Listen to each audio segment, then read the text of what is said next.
Ms. Dixon, considerable work has been done to create a dollar-backed stablecoin, something that I'm very passionate about. I think it's time for this to happen.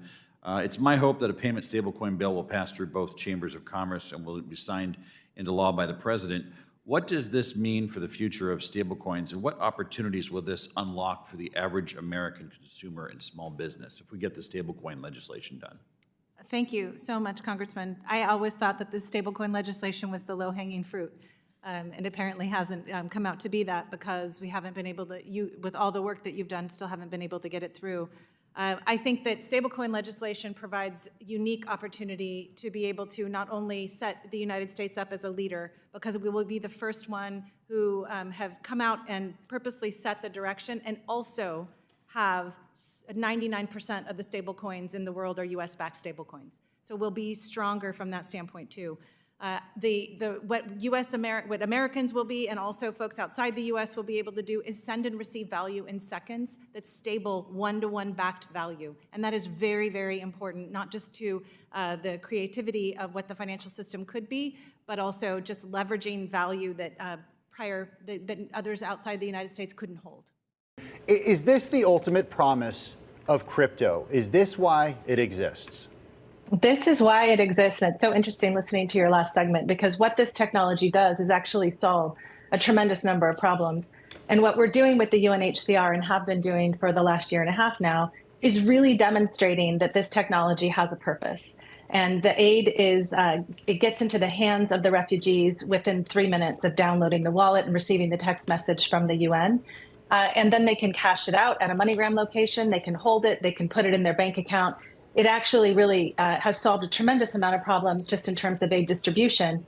I just heard the head of the UNHCR talk yesterday about the fact that it saved them $12 million to be able to use these digital components of their work. So it's a pretty great piece of technology that can be leveraged. And if you think about the way that the crypto industry is transforming, at what juncture is the stablecoin industry becoming more important than the regular way Bitcoin, Ethereum, crypto community, as we had previously talked about it?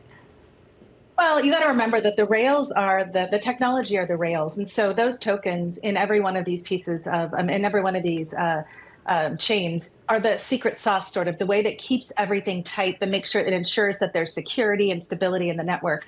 But in terms of really transacting, we've always believed that tokenization of fiat and just tokenization of real world assets is the way to sort of make this all work together. You really have to interoperate with the traditional financial infrastructure to be able to reach people where their needs are. And so this is a great example of it. And you're right, it demonstrates that there's like such growth and maturity in the industry. And sometimes we don't always hear about that part. Danelle, help us understand the last mile of delivery for these refugees here. What happens when they do get the monies in stablecoin? What is the ultimate way that they're able to use that in a local currency? Yeah, I mean, the perfect world someday is that they'll just be able to leverage these stable coins down at merchants. And this is something that actually the Ukraine is working on itself, which it's called the Transparent Network, and they're working on being able to deliver it that way. But right now, what happens is the refugee receives a text message from the UNHCR, says you're eligible to receive aid. That refugee then downloads the wallet that is recommended by the UNHCR. And that once they put in their KYC information, so they know your customers, so all their details, they then have the aid right there in their wallet. They can make some choices at that point. They can say, okay, I'm just going to hold this right now because I don't want to go out. It's not safe for me to go out, or it's not the right time. Or they can actually go down to a MoneyGram location and they cash out into the local currency. They can cash out into local currency no matter where they are. So if they're in Poland, for example, versus Ukraine, they can still cash out there into Polish currency. Or they can, with MoneyGram, that there's an easy way for them to just put it directly into their bank account if they have a bank account.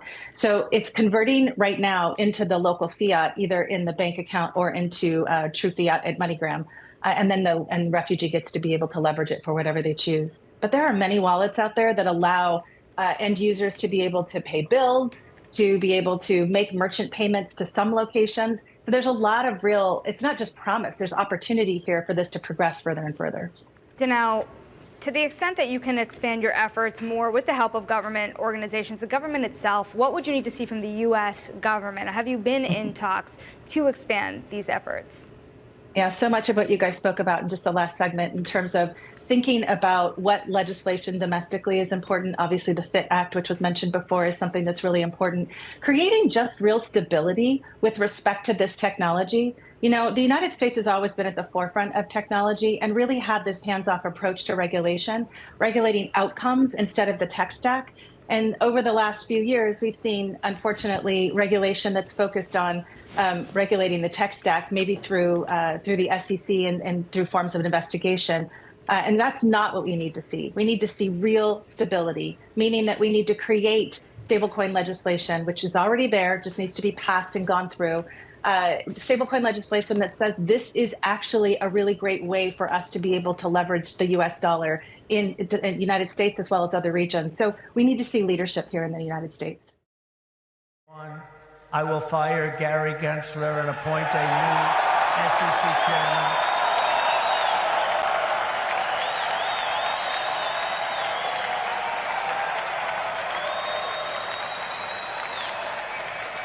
I didn't know he was that unpopular.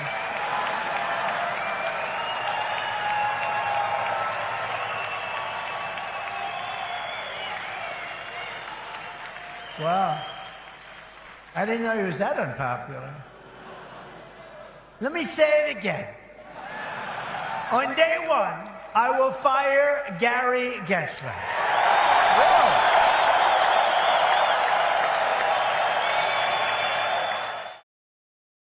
Central bank digital currency. It's over. Forget it. CBDC. There will never be a CBDC while I'm president of the United States.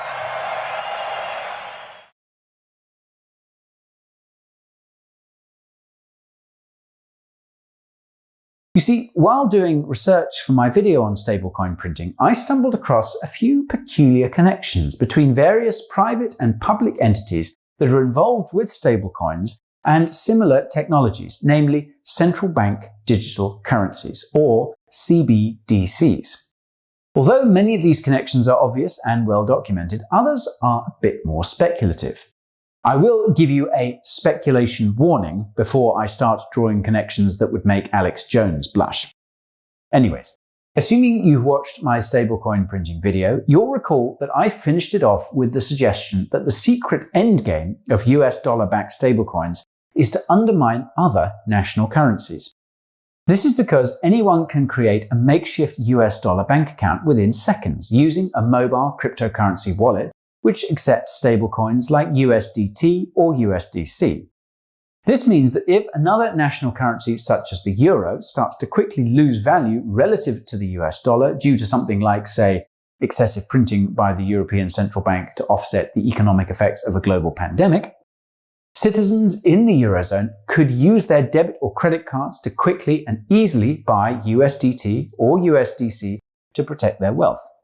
What's more is that they could actually spend these stablecoins in their native country, using either a physical cryptocurrency debit card or a mobile crypto payments app with a digital NFC card.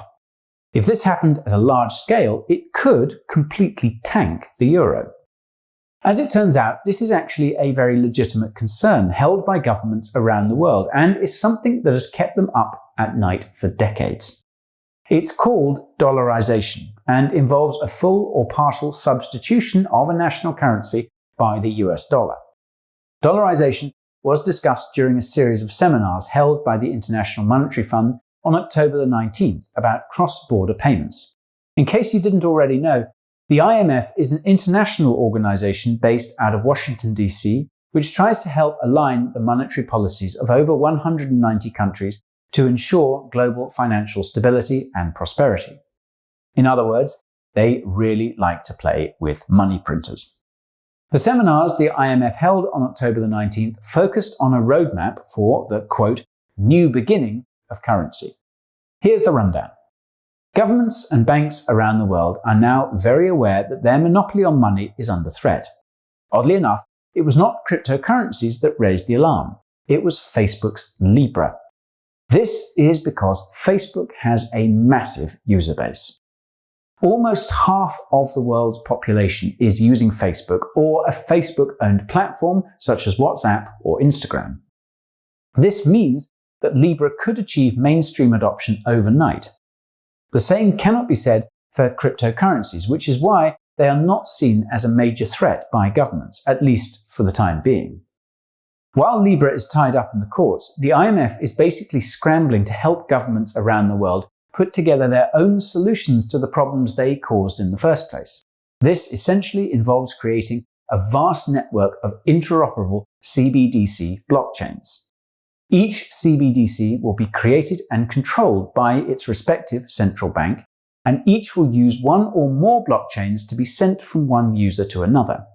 As you might have guessed, every person interacting with this global CBDC network will need to have some sort of digital identity, which will be immutable on a blockchain and accessible by virtually every government and central bank on the planet. Oh, and the IMF wants countries around the world to start rolling all of this out over the next 5 years. And I thought Halloween was over. Here is where things get interesting. Apparently, the blockchains that these CBDCs will be built on will be both private and public.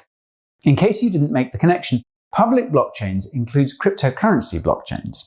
Danelle Dixon, the CEO of Stellar, and René Reinsberg, the CEO of Cello, were both panelists for one of the IMF seminars. If you keep up with the cryptocurrency news, you probably knew this already. The fact that 2 cryptocurrency projects were represented at a significant event by an international organization concerned with managing money may provoke some FOMO, but this alone is not enough to say for sure that these or any other cryptocurrency projects will be selected to help build an admittedly dystopian future. To make that claim, we're going to need some more evidence. As it so happens, more evidence is exactly what I have. This is just the tip of the iceberg. Jerome Powell is the chair of the Federal Reserve, aka the largest money printer on the planet, and the institution responsible for setting some of the most important monetary policies of the United States. If there is one piece of crypto news which boggles my mind, it's that the Federal Reserve has, quote, no plans for a central bank digital currency. This has been the Fed's answer every time they've been asked, and it's the answer that was given again by Jerome Powell during one of the IMF seminars on cross-border payments on October the 19th.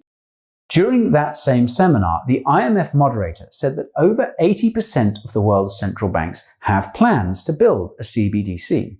The US dollar is not only the national currency of the largest economy in the world, but also the world's reserve currency.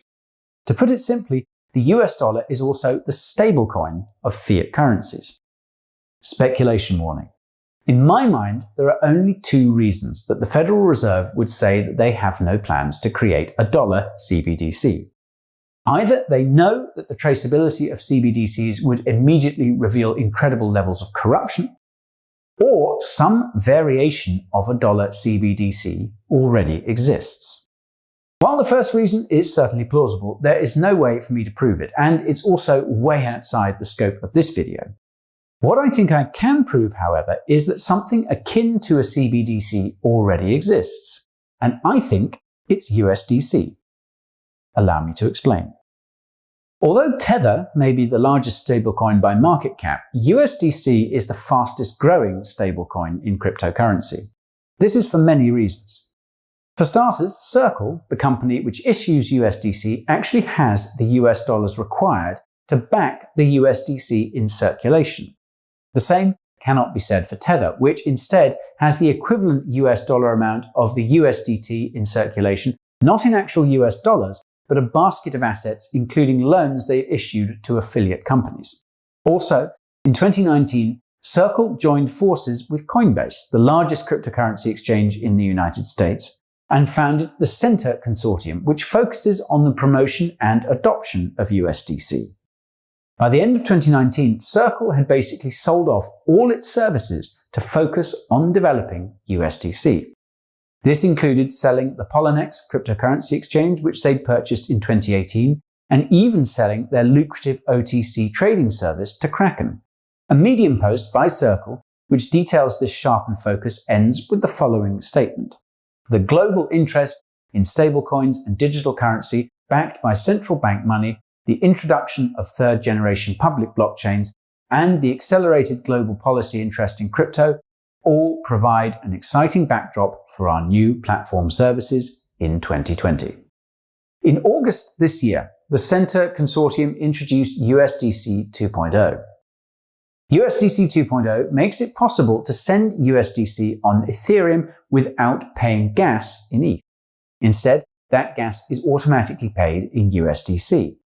USDC 2.0 also introduced a, quote, new set of on-chain multiple signature contracts, including new consensus mechanisms. Not even 1 month later, the OCC, that's Office of the Comptroller of the Currency, gave the green light to federal banks to provide banking services to stablecoin issuers. Note that this is a significantly different announcement than the one the OCC made in July, which authorized federal banks to custody cryptocurrency assets. Clearly, the US government is looking to promote the creation of stablecoins, and I don't think it's because they want people to yield farm in DeFi protocols. I think this is to drive competition between stablecoin issuers so they can determine which one is the best to launch a CBDC with. Survival of the fittest at its finest. And USDC seems to be the undisputed alpha male, at least for the time being. USDC is really not all that different from what a US dollar CBDC would be like. It's issued by a centralized authority. It can be controlled by that centralized authority. And it operates as digital cash, meaning that each token has its own unique identifier and transaction history. Both Coinbase and Circle have also proven to US authorities that they're willing and able to play ball. Coinbase has a history of freezing their users' assets. They note on their website that they do this when required by law, but also do so in accordance with less binding guidelines from various US regulatory bodies, such as the Office of Foreign Assets Control. Circle has also frozen wallet addresses holding USDC in the past, and Center's blacklisting policy confirms that USDC follows essentially the same policy as Coinbase. This is not surprising, given that the Center Consortium is made up of both Circle and Coinbase. Speculation warning. All of this suggests to me that USDC will eventually become the CBDC of the United States. Now, all that's left to figure out is which blockchain it will exist on. Governments and central banks around the world have been looking for the best blockchains for their future CBDCs. As I mentioned earlier, they're considering both private and public blockchains, including cryptocurrency blockchains. Many heavyweights in the private sector, like Microsoft, MasterCard, JP Morgan, and even PayPal, have thrown their blockchain hats in the ring for CBDC consideration. At first glance, it seems unlikely that any government or central bank would choose a cryptocurrency blockchain over a private blockchain from one of these giants. However, there is one thing that cryptocurrency blockchains have that these private blockchains do not: actual competition. If you wanted to figure out what's going on under the hood with some high-performance blockchain made by a tech giant like Google, you wouldn't have much luck. Almost none of their blockchains are open source, and for good reason. A competitor, like, say, Amazon, could copy the design and create something even more efficient, stamp a patent on it, and hide it under a mountain of non-disclosure agreements. In contrast, almost every cryptocurrency blockchain is open source. This means that the only way you can stay ahead of the competition is to continue innovating at an inhuman pace. The pressure to create an even faster, even more decentralized, even more secure blockchain in the crypto space is very high. Everyone is watching, including the competition. In addition, many of these people building these blockchains don't just do it to make a quick buck. Many crypto developers are genuinely trying to create a blockchain that can sustain the future of finance envisioned by Satoshi Nakamoto. Some, like privacy coin developers, work on their projects almost exclusively because of the values they personally hold. It's probably impossible to pay them off. At companies like Google and Facebook, developers are given a nice salary, free food, a comfortable pod to sleep in, discounted housing, free transportation to and from work, and even have various sports facilities on their campuses. Meanwhile, André Cronje, who is apparently broke, sits in a poorly air-conditioned building somewhere in South Africa building DeFi protocols until he passes out from exhaustion. Why? Because it's an internal motivation which drives him, not external ones like those lanky vegan devs in Silicon Valley. Another speculation warning. All of this suggests to me that the United States will choose a cryptocurrency blockchain to create a blockchain for their CBDC. But which one will it be? All signs point to Stellar. Over the past year, the Center Consortium has been on the hunt for the best blockchain for their USDC stablecoin. In June, they announced that they would be launching USDC on Algorand, and in October, they announced Stellar and Solana as two additional blockchains that will soon support USDC. As I mentioned earlier, Stellar was also one of the cryptocurrency projects represented at the IMF's recent discussion series about cross-border payments. During this discussion, Stellar CEO Danelle Dixon noted that Stellar wants to merge with the existing monetary system, not replace it, and that USDC is, quote, the glue to bring in CBDCs. To be fair, this could have just been a shout-out, given that Stellar and the Center Consortium had partnered that same month. However, another encounter between Stellar and the Federal Reserve leads me to believe there is more than meets the eye. In March of 2019, Stellar co-founder Jed McCaleb shared a stage with Michael Warner, senior strategist at the Federal Reserve Bank of San Francisco. By shared a stage, I mean they literally sat next to each other. That discussion basically reinforces everything I've said in this video so far, namely that the Federal Reserve wants a private company to develop the blockchain that will support their CBDC, and that Stellar is wanting to work with the Federal Reserve to provide that blockchain. The panelists even detailed the exact competition dynamics I noted in the previous section, stating that it will basically be a fight to the death between blockchains for the CBDC crown. Michael Warner simply nodded in agreement. What's more is that around halfway through the discussion, Michael Warner turns to Jed McCaleb and asks him how he would build a CBDC on Stellar. I'll leave a link to that discussion in the description, and I recommend watching it if you have the time. Stellar is on the Fed's radar, that much is obvious. Speculation warning? I think that the CBDC of the United States will be based on USDC and built on what will likely be a private and permissioned blockchain made by Stellar.